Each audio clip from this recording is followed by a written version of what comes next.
Human rights are rights inherent to all human beings, regardless of our nationality, residence, sex, sexual orientation and gender identity, national or ethnic origin, color, religion, language or any other status. We are all equally entitled to our human rights without discrimination. This is the modern concept of our fundamental rights, but it was not always this way. The belief that everyone, by virtue of her or his humanity, is entitled to certain human rights is fairly new, and is something stemming from an evolution of the consideration of human dignity over the last centuries. Its roots lie in earlier tradition and documents of many cultures. Originally, people had rights only because of their membership in a group, such as a family. Then in 539 BC, Cyrus the Great, after conquering the city of Babylon, did something totally unexpected. He freed all slaves to return home. Moreover, he declared people should choose their own religion.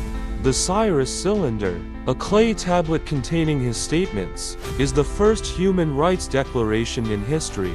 The idea of human rights spread quickly to India, Greece and eventually Rome.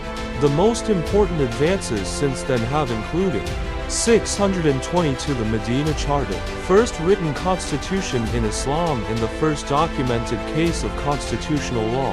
1215 the Magna Carta, gave people new rights and made the king subject to the law.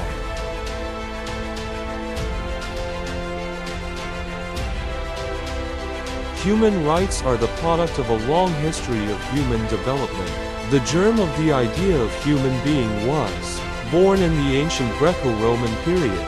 From history, we can learn that human rights are the rights enjoyed by everyone and in common with others, and they are a kind of universal rights. Human rights have two distinctive features. First, its subject must be all human beings. All are entitled to human rights regardless of distinctions such as race, color, sex, language, religion, political opinion, nationality, social origin, property, birth or other status. In theory, as long as one is a human being, he or she should enjoy human rights, and so should everyone. Second, its content must reflect human freedom and equality.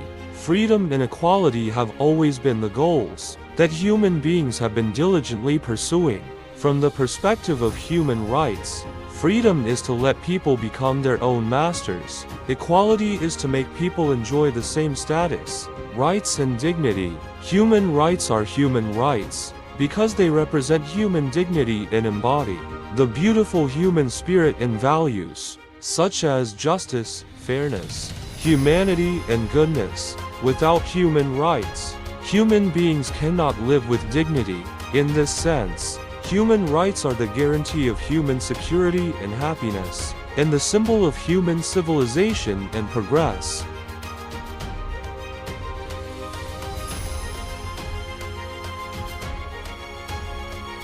The Classical Era, which included the intertwined civilizations of ancient Greece and ancient Rome known as the Greco-Roman world, existed from the 8th century BC and the 6th century AD. Human rights in ancient Greece. Athens was the site of the earliest democracy that is known to exist. All adults were expected to participate in Athens' governance. They would get a fine and maybe have their hands painted red if they failed to do their duties. Women, minors, and slaves were not regarded as citizens, and were consequently unable to cast ballots. Female in ancient Greece. In ancient Greece, a woman's place was in the house, and her role in life was to raise children because she was unable to vote, possess land, or inherit. No woman may draft a will. Her husband will inherit all of her possessions after she passes away. Men in ancient Greece. Men in ancient Greece were the heads of their homes. Women and children needed permission from their husbands or fathers to leave the house, along with all of their responsibilities. Free men had many rights and leisure opportunities. Human rights in ancient Rome. Law in ancient Rome. Roman law, which states that a country's laws only apply to its residents. Foreigners have no legal status. Unless their country has signed a treaty with Rome, they will be seized as if they were ownerless property by any Roman. Citizenship. Citizenship in Rome was a complicated concept that changed depending on one's gender, parentage, and social rank. Males were the only ones who could claim full citizenship. They have the ability to vote in assemblies and elections, possess property, legally marry. Slavery in ancient Rome. Enslaved people had no personal rights under Roman law, and were considered the property of their captors. They could be sold, tortured, and they couldn't possess property, make contracts, or legally marry. Enslaved people were forced to work in deep, dark, and tight tunnels with no breaks.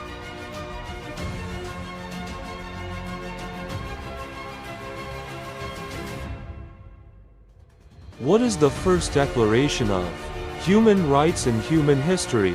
It is believed to be an inscription carved on a cylinder by the Persian Emperor Cyrus in 539 BC. This cylinder is made of clay, called Cyrus cylinder, which is currently preserved in the British Museum.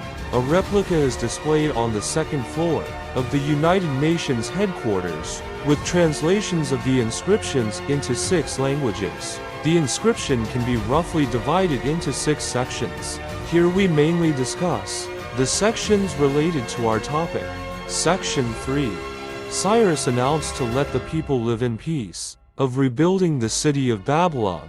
He proclaimed his pious deeds after conquering the Babylonian Empire, restoring peace to Babylon and other cities that believed in the god Marduk, and freed its inhabitants from bondage. He rebuilt crumbling homes for residents, and eliminated major grievances. He repaired the temples in the cities he conquered and restored their worship. He returns the religious relics that the former king Nabonidus forcibly brought to Babylon, and frees the captives including the Jews. Section 4. Cyrus announces the policy, abolish slaves' religious tolerance and increase the offerings of sacrifices to the gods. From these clauses, we can see that the Cyrus cylinder inscription respects the freedom of religious belief of all ethnic groups, and frees existing slaves, which is indeed worthy of praise in the field of human rights. The ideas it advocated spread rapidly from Babylon to India, Greece, and finally Rome.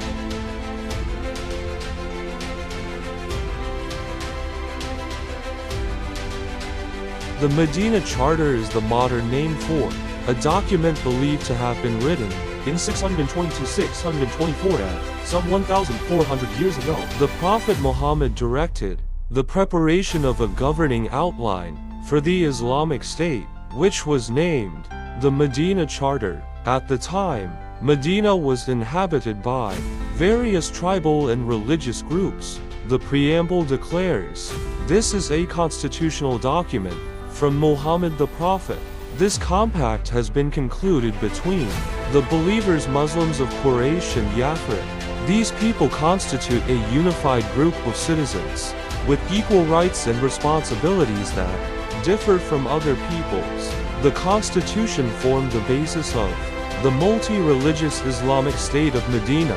The constitution was designed to put an end to fierce inter-tribal fighting between rival clans in Medina and to preserve peace and cooperation among all Medina groups. The Medina Charter sets out in general terms the rights of various classes of citizens, their obligations to each other, and the means of resolving disputes. The Medina Charter provides for equality for its members and protects them from oppression.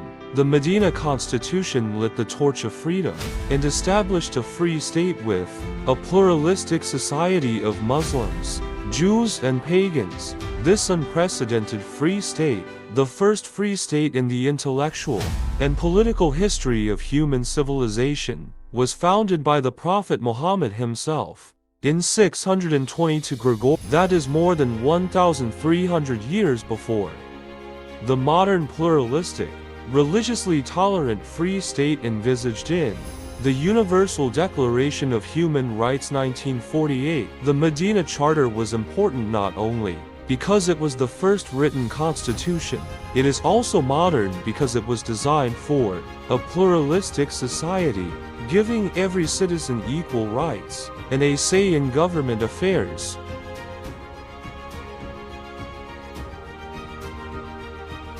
What is the Magna Carta? Magna Carta Libertatum, medieval Latin for Great Charter of Freedoms, commonly called Magna Carta, also Magna Charta, is a royal charter of rights agreed to by King John of England at Runnymede, near Windsor on 15 June 1215.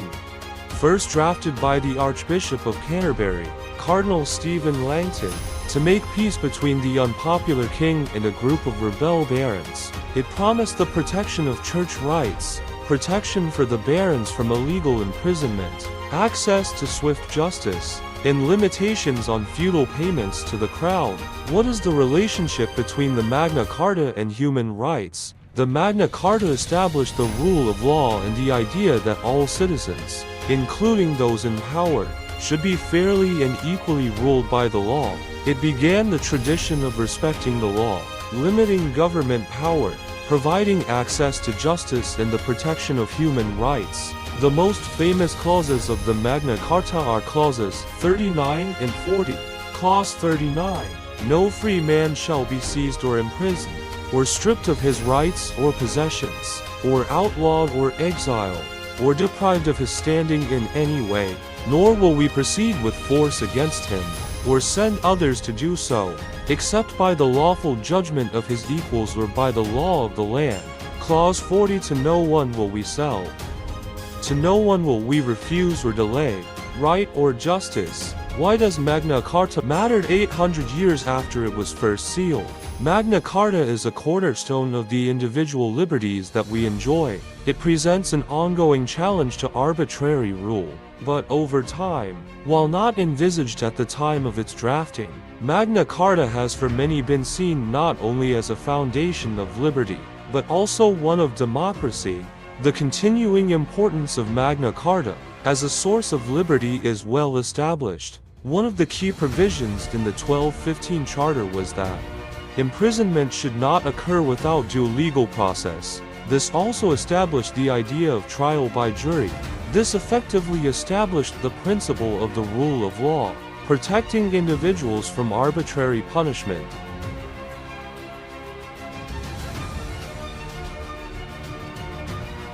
Human rights defend our rights as individuals. In society, human rights are needed to protect and safeguard the human nature of everyone, and ensure that everyone can live a dignified life, and a life worth living.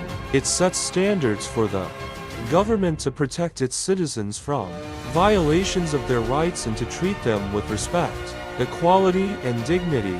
They are not recent inventions. The concept of rights and responsibilities has been an important part of all societies throughout history. Since the end of the Second World War, all countries in the world have been working together to decide which rights belong to everyone and how best to promote and protect them. Human rights is a fairly modern concept, although most modern world citizens believe that there are great differences on what constitutes human rights. I believe that all people should at least have the most basic rights. As a basic personal right, I should not be told that I must think in a certain way. I believe that the people of all countries should enjoy one of the basic national rights, the right to vote for the leaders of the governing government. I believe that all people should have the right to vote in open, free and fair elections. This is an important national right, because people should be able to choose their leaders.